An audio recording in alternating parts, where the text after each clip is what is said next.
Allez, deuxième partie, c'est Mbotenabino Bandekonyo sur Abosolo Télévision. On va rester pour un dossier entre des instituts, des ministères. On va parler EPST et puis ESU, sur un dossier, on va en parler tout à l'heure. Mais je vous donne d'abord des informations du jour. Comprenez qu'aujourd'hui, je ne serai pas ou je ne suis pas vraiment fort du fait que nous venons de perdre un grand frère, un député national, Chéribin Okende. Autikotika biso, pasi na motema, molimo na epe manakimia, bomoni nyonso na kokaki koloba pour la première émission, ils ont témoigné combien azalaki ebele pour nangai. Guerre en République démocratique du Congo à Goma, Uhuru Kenyatta appelle Kinshasa à dialoguer avec les M23. Guerre du M23, la ville de Goma reste asphyxiée et encerclée par la manœuvre de l'ennemi. Une communication signée Constant Dimba, général. Martin Fayoulou maintient sa position de ne pas déposer les candidatures de son parti SID au BRTC de la CENI tant qu'il n'y aura pas un nouvel audit externe du fichier électoral. Chéribin Okende retrouvé mort à bord de sa Jeep. L'avocat de Bata Tamponio qualifie d'anticonstitutionnel les mandats de comparution adressés à son client. Claudel Loubaya sur la mort de Chéribin Okende, tragédie, assassinat politique, crime d'État, crime de sang. Chopo, lancement de l'opération de contrôle des militaires pour maîtriser les effectifs de l'armée. Le FPI a baissé son taux d'intérêt d'accès au crédit de 10% à 6% selon Julien Paloukou. Processus de Nairobi. Uhuru Kenyatta appelle tous les groupes armés à cesser les hostilités et à déposer les armes avant tout dialogue. Sécurité, Félix Tshisekedi et les chefs d'État examinent les modalités de déploiement de la force de la SADC en République démocratique du Congo. Sécurité, Félix Tshisekedi et les chefs d'État examine jadis les modalités de déploiement de la force de la SADC en NRC. Mongala, les gouverneurs accusés de spolier les terrains de l'État pour lancer ses propres chantiers. Politique Mbikaï alerté par la mort de son ami Chéribin Okende. Avant-dernière information, 3 terroristes neutralisés par les FRDC à Rwenzori. Élection 2023, ensemble de Moïse Katumbi a déposé la liste de ses candidats députés nationaux pour la ville de Lubumbashi. Nazoyamba Bandekomi Balé, Bayego Lobali Kambo et Tali Matata Oizo s'opposaient entre enseignement supérieur et enseignement universitaire dans l'Ikambo Haïti Gombe. Félicien Mangwala, chargé du social des enseignants de l'Haïti Gombe. Et puis, monsieur Ea, les bienvenus, délégué des enseignants de l'Haïti Gombe. Où est bienvenu? Merci, bonjour et bienvenue. Merci beaucoup. Merci de l'autre côté, monsieur Bangwala. Merci beaucoup. Merci. Pour la première fois, vous participez à la Bossolo. Hein? Vraiment, c'est un honneur que vous nous faites. To Sepeli, et to Pesio, merci. Yakoya Babiso, ba pauvres enseignants. Malgré valeur intellectuelle toza nango, na rôle tozo jouer na mboka. Bossolo mona ngona musika. To mona na musika. Lelo moni sango na miso. Na moni sango. Na faveur a pesibiso, to koti accueil moko vraiment malamoawa. Na ndenge to koti considération vraiment en tant que enseignant. Ba tebiso nesika na biso. Yango to pesi merci na bosso na politique. Très bien, merci. Alors on va commencer avec Ndeko Félicien Bangwala. Mangwala. Tolingi to comprendre boye na bossolo ponani. Parce qu'on va pas aller dans les détails. Tolingi to comprendre le problème ni ne mimbi dans la bossolo. Sango likambo ebemi biso awa eza likambo ya mabele. Et avant de progresser au lobby eza likambo entre ESU na EPST. Parce qu'il y a une intervention à la ministre. On a sali allusion à l'implication à la ministre. Tous les délégués, il y a le ministère, tous les lakisi, il y a Iti Gombe. Et tous les gens qui ont lupango, ou tata lo bibo vanda wana, bo jouir na lupango na somba, na sala po na bino, mais tomoni cousin, azamu payate, cousin, abandi kozwa ba autorité likolo ye lokoyo. Eza ya yete to lukato cadré ekomi ngambo et conséquence nango eza ni sango ndenge tozolo baboye na Iti Gombe kimia ezaité. Iti Gombe d'abord to présenter yango eza école technique de référence na République démocratique du Congo. Ce qui na Iti Gombe okukuta tolobi la technique c'est nous. Et likambo tozo we la kuna Iti Gombe école créée avant la colonisation na ba patrimoine nyonso eza kuna. Na ISPT projet engendré par l'Iti Gombe, c'est-à-dire banoko o bazali kotambwisa Iti Gombe balobi te biso tokokende mais il faut banamboka o bakozwa charge ya ko tangisa bazala basali projet na 76 na 78 eleki mais école yango ekozala wapi soki bandeko ya régie bakoki kosunga biso sango toyeli yo mikanda po yo sango zaka pièce contre pièce tolingaki soko ko permettre biso sango bandeko ya régie ba balancer biso la masse bopesaki bango yango te bazana yango bazana bakolakisa yango likambo eza te yozwa esika bazana biloko nyonso kuna soko moni na plan masse wana okomona ke chaque pièce bapesi yango numéro na date na légende na biso wana date wana eza date yo batongi et kotonga nyonso ebandi na 52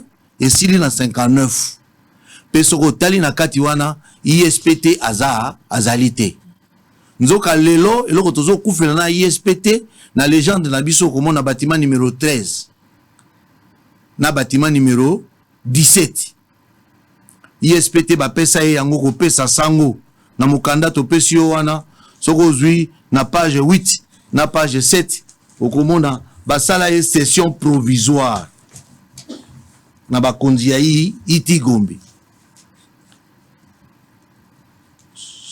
ils ont procès verbal hein? Procès verbal il y a session provisoire il y a le 12 septembre 1978 Iti Gombe tango yesi aboti ISPT abi me mwana na boti akoli alingi atambola malamu na pesa ye mwa vélo na pesa ye mwa kiti po ameka kobika ba pesi ISPT quelques locaux provisoires sans soko ko permettre na tanga mo muke kende balobi boy le bâtiment ISPT est actuellement implanté dans le bâtiment appartenant à l'Iti Gombe. Mokanda nazo tangeza procès verbal de la réunion du 12 septembre 1978 entre les membres de la mission belge de coopération au Zaïre, le représentant du département de l'enseignement primaire et secondaire et de l'enseignement supérieur et de la recherche scientifique ainsi que les autorités de l'ISPT kin ba signature eza na sima et okomona kuna balobi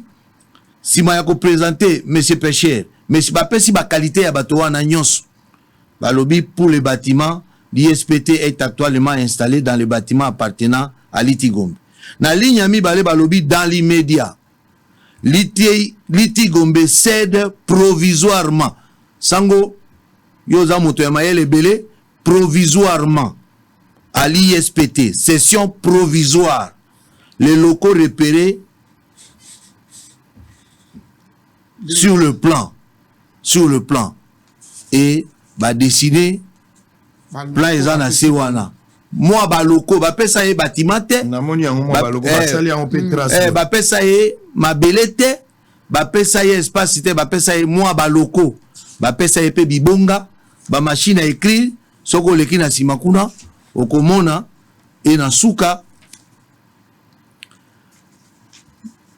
voilà na suka na page 10 ba signature ya bato on a commencé à 10h la réunion a pris fin à 12h35 et ce qui wana te sango na page 11 okozwa procès verbal ya mibale de remise et reprise de l'Institut supérieur pédagogique technique de Kinshasa, c'est-à-dire bakondi ya ISPT oyazo bima na oyazo koto oyazo bima ebisi ndeko na ye keba na tangi awa lobi nini l'Institut pédagogique supérieur pédagogique technique de Kinshasa ne dispose pas de bâtiments lui appartenant en propre soko ke na banal ya ISPT okukuta monsieur Nyunzi azaki premier noir ou a remplacé qui monsieur Delco qui faisait office de directeur de l'ITI pe directeur ya ISPT po bango bato babandaki projet na libandeli wana azopesa passage na ndeko na biso ya kotaki kombo na Bill Babungu. Alobi ne dispose pas de bâtiments propres. Il est installé à l'heure présente dans les bâtiments administratifs propriétaires de l'Institut supérieur technique de la Gombe, qu'il occupe à la faveur du premier secrétaire académique Fedelko Albert. On a bêti solo que yemoto abandaki projet. Donc ce qu'on dit kaka mikanda mi balewa na sango. Au monique na 59 tango basisi ko tonga nyonso ISPT abotami na 78. Azalate. Lelo eloko tozo kufela na bango eza mabele. ISPT a telemi. ISPT bo pesaka baloko ya pamba. Baloko ya pamba a telemi a tongi mur. Na lingala maamu etutu mur.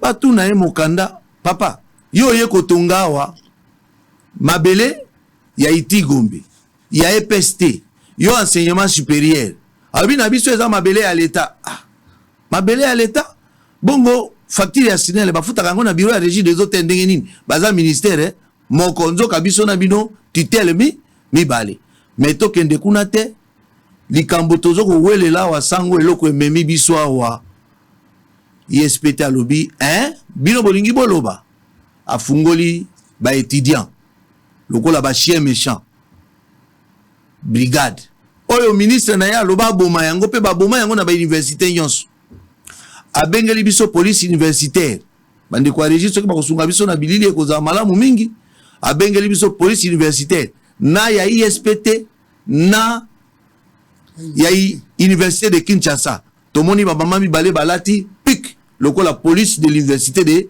Kinshasa. Bah, image est dans la régie. Bah, image est dans la régie d'Abino. Je pense que précieux doit mettre ça. Ok. Tomoni présence, il y a élément moko ya armée. Alati bilamba, toza espère na armée te, mais bilamba alati lokola bandeko yo bakenge la kamukunzi ya mboka. Banda ya kitongo wana. Moto wana. Ya kana DG. Banda ya kitongo wana. Ti butu. E mokolo wana ya butu. Sango nangonga 22h tatoyo ya bilamba ya soda lokola bakengeli ya mokonzi ya mboka na libota na ye abandi kobeta masasi na matraque électrique contre pauvre maman na bana ya ba enseignant mwasi ya enseignant na mwana ya enseignant. Donc ndeko ko bakisa ngai oui ndeko toke. Merci beaucoup papa Sango pour le bito za la mukuse toke penza poto e balikambo ngala okela ba explication belé te to ISPT ndenge ndeko alobi mundele azo gérer iti Gombe amoni bosenga ya kokela institut supérieur technique iti Gombe zanti mama aboti ISPT apesiye l'air ba avancé ba komi liboso ba ministère ekabwani l'état akateli ISPT mabele Kateli SPT Mabele na ciment na Prince de Liège aux avenue de la Science. C'est Jean Mokelelo. APCM Mabele à lobby comme au Salelaka. Biloko ya iti Gombe Mabele angoyo na financement na yo na fonctionnement na yo tonga site digne ya institution supérieure pour otika biloko ya iti Gombe. Ma PC m'a belé plus de 5 hectares. Tout le monde les bandeli. 2-3 ans après, déjà côté à Prince de Liège, kuna et comme complexe commercial. Il y a des expatriés. Batondi kuna. L'air batongi, nasi ma ya complexe commercial, ISPT nde akoya kotonga immeuble pour installer site universitaire. Pour la nini a ekotongango to comme na 2010 na 2010 na page 33 ministre Machako à l'époque a passé instruction ce qui peut permettre na tanga kende tanga ndeko 39.2 Il me revient de constater lors de mes itinérances. Voilà quantième page. Page 35. Ok, ok. Titre en apesi interdiction d'utiliser les infrastructures scolaires de l'EPSP de la santé des affaires sociales. Il me revient de constater lors de mes itinérances que bon nombre d'établissements de l'enseignement supérieur universitaire utilisent les infrastructures de l'EPSP de la santé des affaires sociales ou celles louées auprès de tiers comme lieu d'enseignement. Cette situation perturbe le bon fonctionnement des enseignements organisés dans ces écoles et autres infrastructures et engendre des conflits entre élèves et étudiants. De ce fait, je vous enjoins de prendre toutes les dispositions nécessaires pour acquérir vos propres bâtiments et de libérer progressivement les infrastructures de l'EPSP, de la santé des affaires sociales ou des tierces. Un délai maximum de 3 ans est accordé aux établissements sans domicile fixe pour avoir leurs infrastructures, sans quoi ils seront fermés. Car en effet, on ne peut pas continuer à mal utiliser les contributions des étudiants, des parents, des autorités locales et provinciales, ainsi que des partenaires privés, sans matérialiser ces contributions en infrastructures et en biens d'équipement propres à l'institution. Pour nako lobana le loka liboso ISPT Kinshasa et sali lelo 45 ans d'existence. Soki okiti kuna osala musala investigation kitoko batonga ata bâtiment administratif te. Bâtiment administratif au comité de gestion na bango esale laka ancien réfectoire ya ba élèves. Alors que ministre azo senga bango basale la mosolo oyo ba étudiant ba parents ba partenaires. En réalité ba comité de gestion nyonso leka il fallait ba lakisa mbongo basale la oyo nyonso bazwa ISP Kinshasa za na lokote. Mais pour que ba to Samobeko arrêté un ministre basali nini ba ekotonga régie ekosunga biso bomona bâtiment ISPT Kinshasa atongi bâtiment wana ISPT atongi bâtiment biso motema ekiti wana tokomi na bane 2012 motema ekiti tolobi ya ndenge babani kotonga oya bango bazotika oya biso. À notre grande surprise, Tovana une année après, DG Wazalaki wana alongwe, ya sika koti, ba tracteur ekoti, babani ko buka. Babuki, tolobi ah, il se pourra que batonga ki mabe ou bien nini, balingi ba bongisa. Tomoni ba installer complexe sportif. Ya ba expatrié. Soko leki kuna okuta ba terrain synthétique okuti ba salle de jeux, beaucoup d'histoires, même des appartements au batongi lolenge kani bato bako sacrifier jeunesse congolaise na mabele o l'état pesi bango po ba la kisa ba institution okoleka ista okomona ista okoleka inikine okoleka istem okoleka partout okomona ISPT soko kuna il faut ba la kisa yo nzela kokota parce que kokota na bango ezalaki en face ya Izipa si kuna nyonso soko leki bateka wana liboso na bakiriku nyonso wana nyonso ekoma bateka nyonso ezali mabele ya ISPT. Alors l'air bateki biso toyebi peut-être bazo ba disposition na bango pour na ndenge mosusu babani ko forcer ba moni sikoyo ba convoiter ba lula immeuble ya Iti Gombe oyo yamba bango oyo abota bango oyo apesa bango esika babanda par force. Chaque fois que vous avez en vacances, il faut beaucoup occuper niveau moko par nani à travers les étudiants. Ceux qui ont botoli chambre, côté na chambre année wana ko futa te, année prochaine ndé ko futa. Et ISPT, au moment où nous parlons, bazo occupait déjà plus de 70%. Il y a immeuble au Eza Bangote. Oui, Haïti Gombe. Oh, Haïti Gombe. Tomi Tuni. Tokomi Bamikanda. Parce que voix, il y a biso balakisi. Voix, il y a ba école, et ça voix administrative. Tokoma Bamikanda. Na lelo, tozwana no ya noté. Mais loko ni ne tungisi biso. Tokomi na date. Il y a le 8 mars 2023. Février. 40e page. Page. Le 8 février. Tout ça en page 37. Page 37. Page 37. Ok. Tu vois comment on a copie et réservé copie à préfet, ministre actuel et enseignement supérieur universitaire, a commis directeur général. Il y a ISPT Kinshasa. Je lis objet déguerpissement du homme et sécurisation du site de l'ISPT Kin. Mais c'est le directeur général. Depuis un temps récent, il s'observe des soulèvements des étudiants pour des raisons diverses. Le dernier événement malheureux en date est la destruction méchante de ce 8 février 2023 de biens et meubles de l'Institut supérieur pédagogique et technique avec incendie du bis de l'établissement.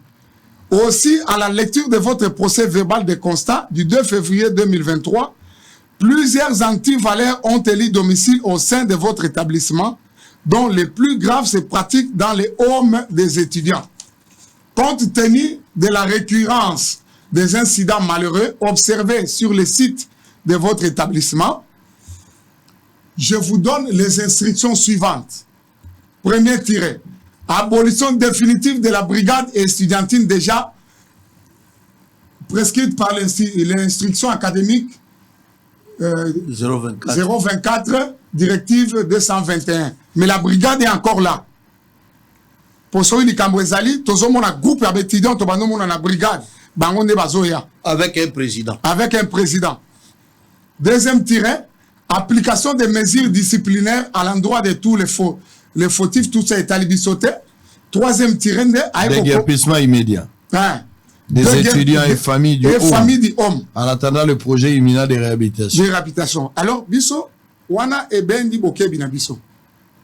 Les familles, oyo bazali wana, ministre, mutachaki bangote. Tout le monde peut-être, mon cause ministre, peut-être azali na boyebi malamu te pour na bâtiment wana. Bâtiment wana, eza site ya ISPTT. Bâtiment wana, eza eloko ya iti gombe. Il fallait ayeba lolenge kani ba famille ekutana wana. Ba enseignant o bazalaka wana ezali banda boyebi ya mundele depuis la création de l'école. Mundele soko ye na iti gombe kino lelo zéro retard, zéro absence. Et intempérie zéro. Tous à la lettre, ba demande d'explication même mboule beti soko yete, tu as des problèmes. Mundele a installé qui va enseigner. Banda va enseigner à Mindele. Banda iti gombe banda va enseigner à Mindele va vendre à wana. Na niveau à l'école, il y a assez internet à Belève. Belève, moi, bala la leçon exacte, étudiant va arracher par force. Bana ba oya na rentrée boye, ba kuti étudiant va vendre, l'air va vendre wana milangina bambeli. Au repousse à la tête. Tokomeli ministre. Topse tolobi na objet na biso parce que abaxi qui lettre wana abaxi demande d'accompagnement. Azo senga monsieur le gouverneur va accompagner à déguerpir ba famille. Mais pour ça déguerpir ba famille ne sika nini. Na ye awandenge na zalia wa papa sangu na plateau na yo na benga na yo. Yo mto benga na ngai. Ça papa na zomona yo lobi malamu. Ça dit l'ISPT azana droit à benga na iti gombete. Parce que y est tout au départ déjà en croire ce que vous venez de dire, ba défi ça y est ba local pour que batanga en attendant. Motema malamu ya iti gombe. Ya ko céder quelques locales pour permettre bango batanga comme ça bango ba propriétaire te. Pour le loba ya ko baby ça bonne foi oyo Iti Gombe apesaki tokufeli boboto Tokufeli sango boboto. papa diana na pesa mwa mungu amoke bakamunde kwazo loba les familles dont question baza ba enseignant ya Iti Gombe oyo bavandaka na appartement mondele avandaki na juu esika ya mondele sango bongo ndako na ye na jwa te po mayele onga naza nango yango ka sango mondele mpe apesaki bana mateya yango omoni balakisi wana bavandaka kuna 1 moto avandisi bango préfet chef d'établissement apesi ye ndigisa yo occupé appartement 3 yo occupé appartement 6 sikoyo moto akoya kobimisa bango eza moto ya wapi nayebi te bino nyonso boza presse bongo moto ya kanali kina koya kobengana moto ya Bosolo TV euta wapi donc likambo tozalaki nango awa ndeko azalaki na maloba ke bango te kuna mwa information ezalaki malamu te epai ya son excellence ministre Moindo ya enseignement supérieur bayebisi eke bafamille mpe bafamille wana déjà avandisa bango te akobimisa bango sur base de quelle administration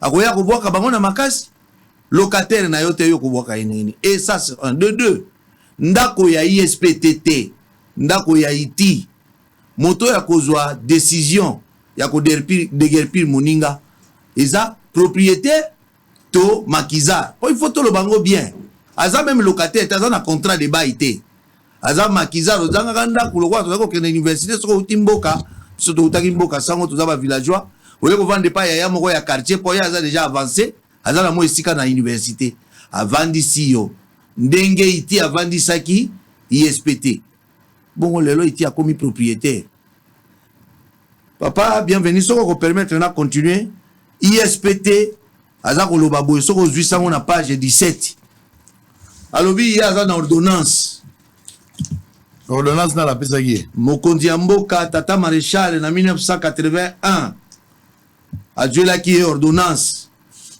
ebandi na 16 mais tozwi kaka page mibale toki mpo na ngonga na 17 baza kolalela article 41 wapi pa elobi Institut supérieur pédagogique technique de Kinshasa hérite des engagements pris et stipulés par l'Université nationale du Zaïre pour le compte de l'Institut supérieur pédagogique technique de Kinshasa ainsi que des éléments du patrimoine de celui-ci. En 1981, l'ISPT n'a aucun patrimoine. Même qui déjà vend de la Iti Gombe. Ba loko bazo de la cour Iti Gombe. Ba laboratoire Iti Gombe.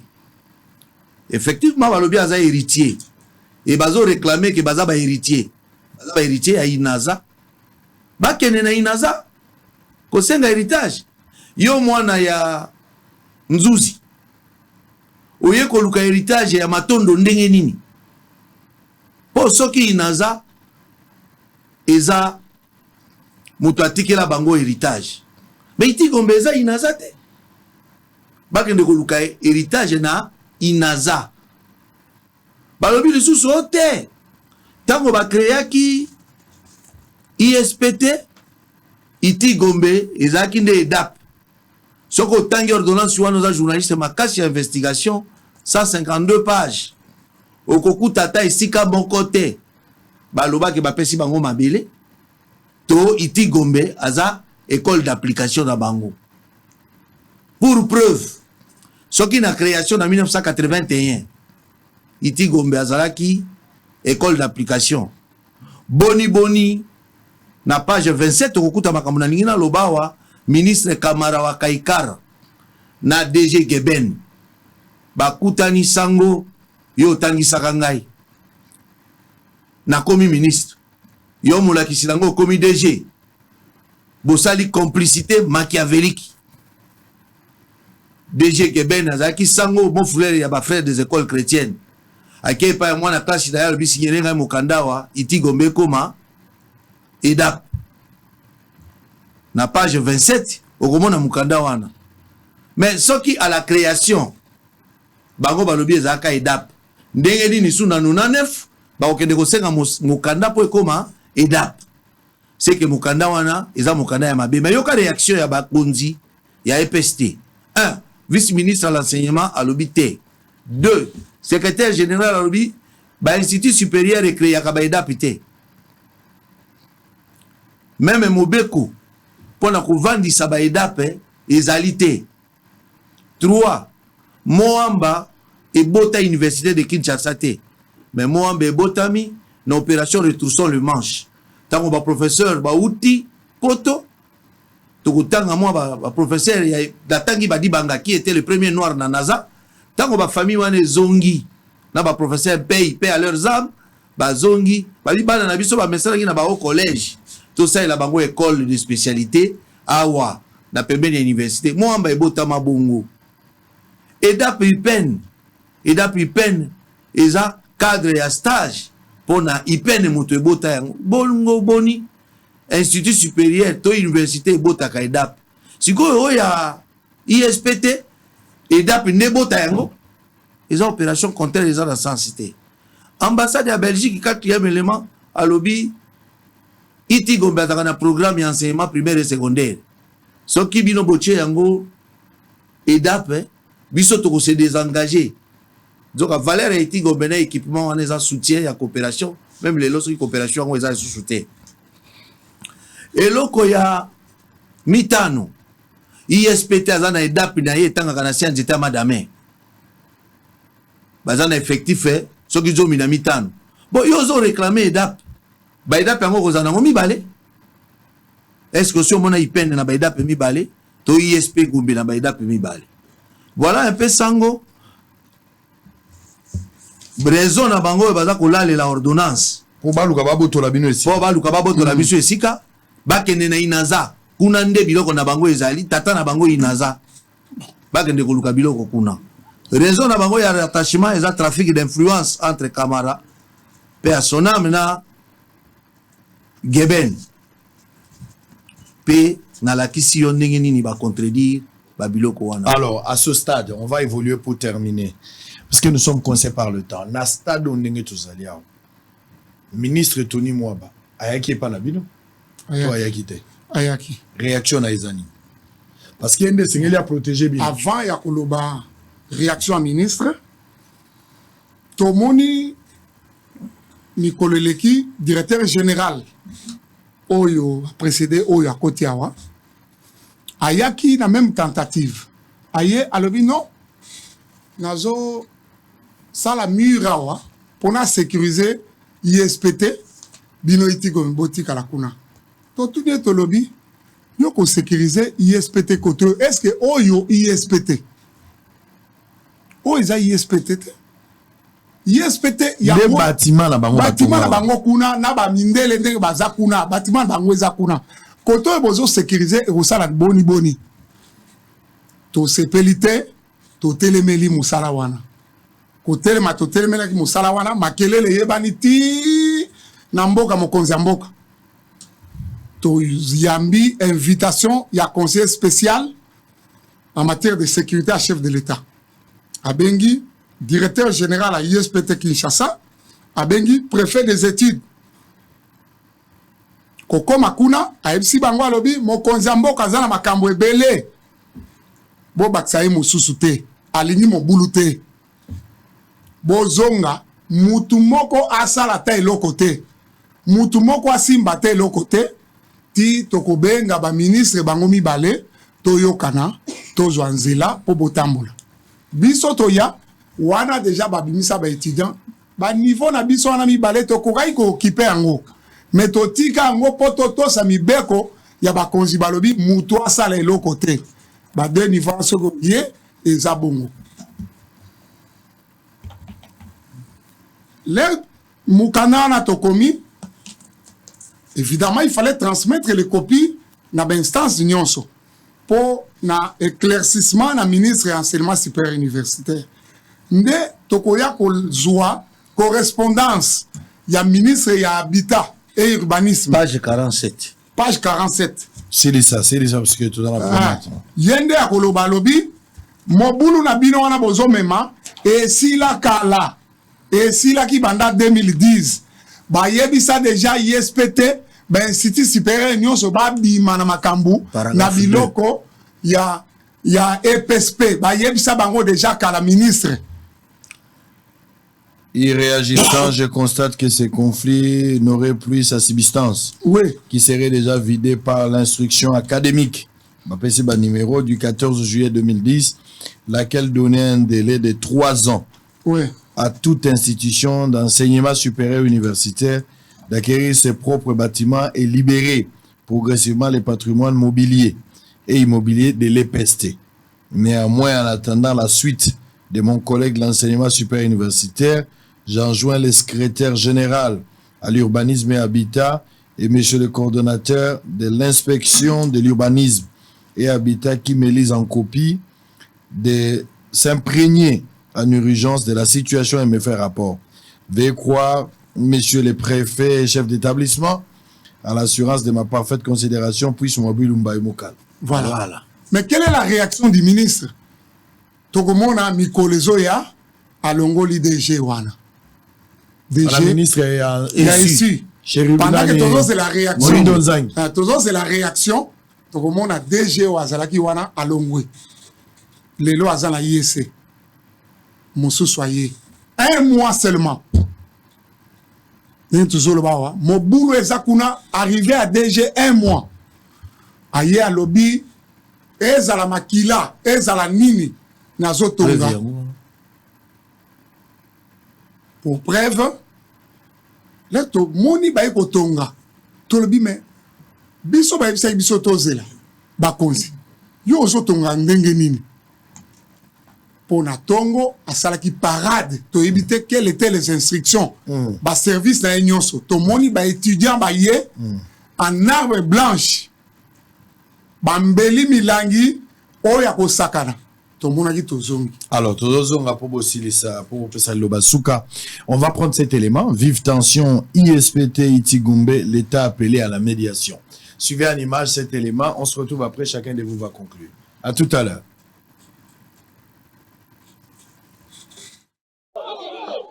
Les étudiants en train de menacer la presse et même une policière universitaire en train de menacer la presse. La presse est menacée par la police et les étudiants instrumentalisés. Voilà. Voilà.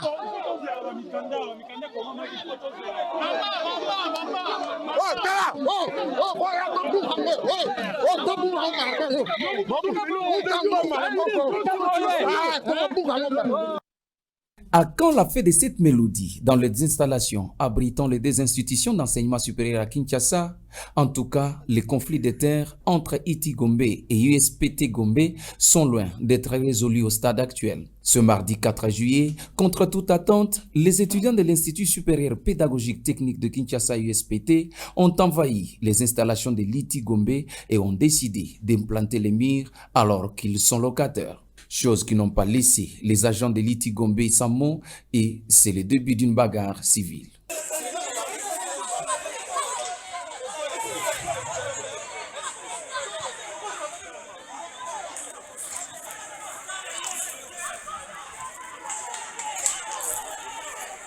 Dans cette cacophonie, quelques élèves se trouvant sur place ainsi que les corps enseignants ont été blessés. Les enseignants accusent le nouveau DG de l'USPT d'utiliser les trafics d'influence et profitant de sa notoriété de la famille présidentielle afin d'ériger ses murs alors qu'un arrêté du ministre de l'Urbanisme et Habitat accorde la responsabilité de ces lieux à l'Itigombe qui en est propriétaire. Ils en appellent au président de la République, chef de l'État, à s'impliquer personnellement dans ces dossiers qui entendent durer. ISPT, DGO et Yesika, a vu les étudiants, a instrumentalisé Bango, a payé Bango par arme blanche, par exemple, au fin de Tongo, dans 5 heures, à tenir parade, à lobby, à Bajanaï, là, les étudiants, il faut passer la Boboulou, il faut battre ton ami. Tu n'évites pas tout la DG. Aïe délimiter la ordre anani na terrain anani batou na ye biso toza na mokanda le to commande na instance service ministère habitat plus mobile à répondre à l'objet conflit wana Et ça, place de copie. Celui qui a déjà citoyen, 2-3 mois, mais on est à qui report. Après 3 mois, bitou maison. Bakonzi, bokata makambo et botala. Il dit que ma propriétaire, elle est comme victime, il y a un maquila, makambo belé, et l'eau, il y a yemo. Rappelons qu'il y a 3 mois, ces mêmes conflits s'étaient opposés entre les deux institutions et pour ramener le climat de paix, la justice avait accordé à Liti Gombe son droit et, dans la politique de bon voisinage, souhaitait que l'USPT Gombe, qui demeure jusqu'à leur locataire, de retrouver un autre lieu où il... Allez, pour terminer, à ce stade, qui doit faire quelque chose? Qu'est-ce que vous allez dire? La ministre Enseignement supérieur, la ministre EPST ou aux membres du gouvernement? Décision, il faut à la Nini. Ce que vous réclamez, c'est quoi? On commence par lui, on va terminer avec lui. Oui. Je pense qu'il fallait peut-être un message à les étudiants. Allez-y.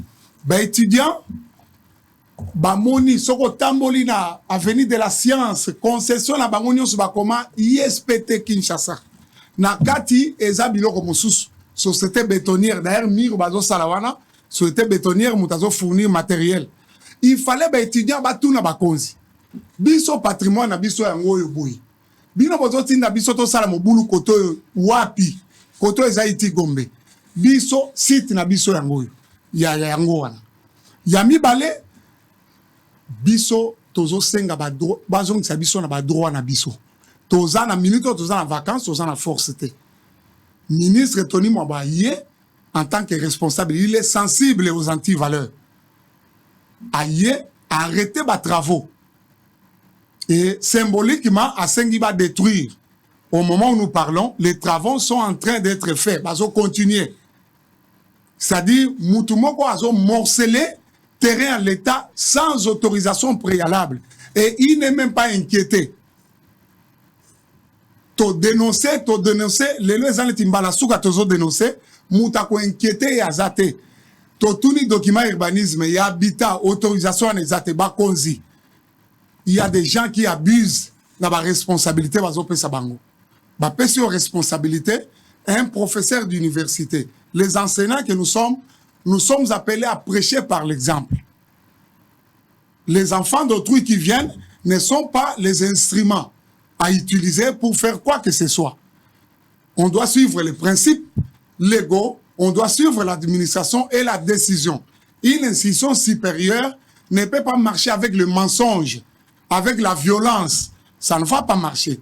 Tosengi Bakonzi. Institut supérieur, Institut technique industriel de la Gombe, au moment où nous parlons, il y a insécurité et à moyenté. Bakoko balancer ba image, les étudiants, jour ministre aïe symboliquement, à Sengi va détruire, ils ont saccagé toutes les maisons des enseignants. Bakiti, so yé kuna ba télévision, ba étudiants, ba bouki nyonso. Toza insécurisé. Na Boutou, ndenge bazawa na minute yo, ba clôturer même inspection générale, imprimerie, place ba archive nyonso EPSP zali, et ça clôturé pour le moment, YSPT à Kangi yango. Or, ba outi ko brûler Hollandia, ba outi ko brûler bis na bango, moto wana soki to maîtriser ki yango te, et linga ki ezo imprimerie. Donc, même imprimerie est en danger. To sengi ministre atike eloko te abotola eloko na biso azongisela biso mir wana soki muta tongi na mibeko te fo babuka ISPT Kinshasa balukela yango esika wana eza esika nango te. Très bien, oui, Ndeko, terminé. Merci beaucoup Sango. Liloba tokoki koloba awa eza makambo mibale mpe na kobakisa misato. Ya liboso boni ISPT oyo basengaki ye na Iti Gombe bazela ba ministre mibale. Mes excellences, ba service na bino eza suffisamment informé botinde la biso résolution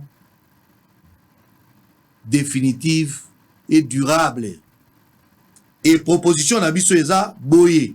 Ndekwasi a lobby délocalisation ya ba fauteurs de troubles. Soko tangi Moïdo Nzangi na lettre na le 8 février adressée au DG à lobby na 2 premiers paragraphes baza cause ya insécurité pe baza ko empêcher ba enseignement bala mingi komona basali mobulu babwaki gaz lacrymogène. Papa Sango, likambo ya mobulu ya ISPT, ISPT ke kotumo l'Académie des Beaux-Arts. Baye ko bunda, conséquence na yango liwa. Oyebi liwa ya nani? Ya Papa Kaninda, secrétaire ya Iti Gombe. Akufa. Dans mobulu ya banoyo. Lelo bazokisi bato, et puis bazo lobake, soki makile kotanga kotanga. Soko tali na bilili ezawana, okomona secrétaire général administratif, M. Kalombo Carlos. Commandant zako kima mbangu na moya zako pesa ordre beta masasi. Sango. Garde républicaine. Bon, moto alati bilamba ya garde républicaine na butu. Mais batambola kana DG. A beti masasi de 22h à minuit 15 minutes. Na minuit 20 déjà longwe na iti abimi akei. Moto wana auti wapi. Toza ko senga. Na ministre oya lekaki po atala likambo ndenge ezali ashi asimbi situation. Oui, baza bakambi mibale ya haut niveau ya mboka membre du gouvernement central ba solola ba kita na terrain. Mais moto yo batindi aza ko salela mikanda yo moninga oyo akei atiki ye balobaki asalela te pe asalela kite. Po makambo wana bibisaki mobulu. Soko moni na kroki na biso eza na mitoni misato 3 points rouges. Eza ba bâtiment anarchiquement construit par l'ISPT sur le site d'Eliti et de la Salle. Parquet kutoya kokoma arrêt de travaux. Ba telemisi ba étudiant ya mobulu ba bengani bato ya parquet ba continuer kotonga. Soki ba pesi EDG instruction atonga mir wana te. Esika mundelo rouge ezalité.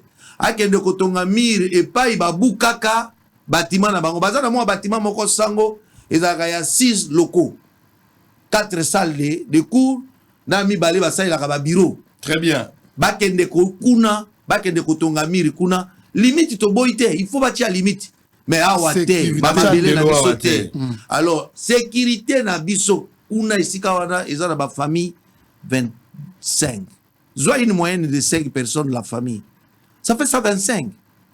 Tobengi, Peto Sengi, na commissaire provincial. Il y a police. Papa Kasongo, Soda ya Piko, Ozo Sala Malam. Tosengi, na commissaire urbain ya Lukunga. Papa Igo Bundelengolo. Boche la biso zone tampon. Bano yosoki baye na tongo sans raison. Sans qu'on ait la zone badao boitozaki na point de presse. Na évité ce qu'on a qui représenté. Si batonanga baeki. Voilà. Mais pendant qu'on faisait le point de presse, na ba journaliste tout na baninga na yo. Ba étudiant ba bibi ba ya kolanda biso. Ba kimi to ba caméra ba monaki na musika to nini to ebité. Ba étudiant et qui les a envoyés? Très bien, j'espère que il n'y a pas de mauvaises troupes. Il y a que de mauvais chefs. Merci. Et là, nous avons un mauvais chef. Allez, je pense que Moindo Nzangi et Sengeli au se mettre en ordre. Tony Mwaba également. Botala dans quelle limite? Beaucoup qui mettre fin à l'hémorragie. Bao bazali na droit. Ndenge bandeko bazotali sa Iti Gombe. Batikala na mo. Boko ya droit na bango tina suka. ISPT. Et si otongi bâtiment na yo. Ozane sika na yo oza kovanda. Kozwa motema li kundute. Kouya kopesa batote ba regretter pour avoir été généreux vis-à-vis à ISPT. Baboko la kan kosi pour les lois soit bango moko bakolondako. On ne peut pas admettre ça. 125 personnes na insécurité. Le commissaire provincial est appelé en urgence à s'impliquer dans ce dossier. Parce que trop, c'est trop. Alors, mon toit koufina noté, n'a pas dérangement aux au salama. Bien que mon quoi koufaka pour un traumatisme papa au bolobi. Mais en gros, ce qui est là, penza ekomi ke moto muso ko kufa makambo aux amala moté. Il faut une politique de conséquences, il faut une politique de prévention. N'attendez pas que les dangers arrivent pour commencer à réfléchir. J'espère que bakondi bayo kiango, j'espère que Moindo Nzangi azolanda biso na solara na ye. Makambo na zol ba il faut tirer les choses au clair. Bosala makambo na ba fantaisie te, bosala makambo na ko sepelisa batute. Bosala makambo pona kozongisa nyonso na molongo. Oya yaki sima ato sa limite na ye oya yaka liboso atika la pene loko na ye. Bon kolula ti wapi. Bino boza déjà ne sika bozo lula pona nini. Siko ide na bino zanini Iti Gombe kufa bino bo récupérer mabele nyonso. Alors que boza ata na droit moko pembe na kati ya likambo te. tolandela dossier wana de près. Tosilisi pona lelo, on va se retrouver demain. Motema na biso na pasi. Tobungisi moko ya ba lieutenant makasi pona mboka. Kombona e Chéribin Okende. Bosolo ya lelo esili.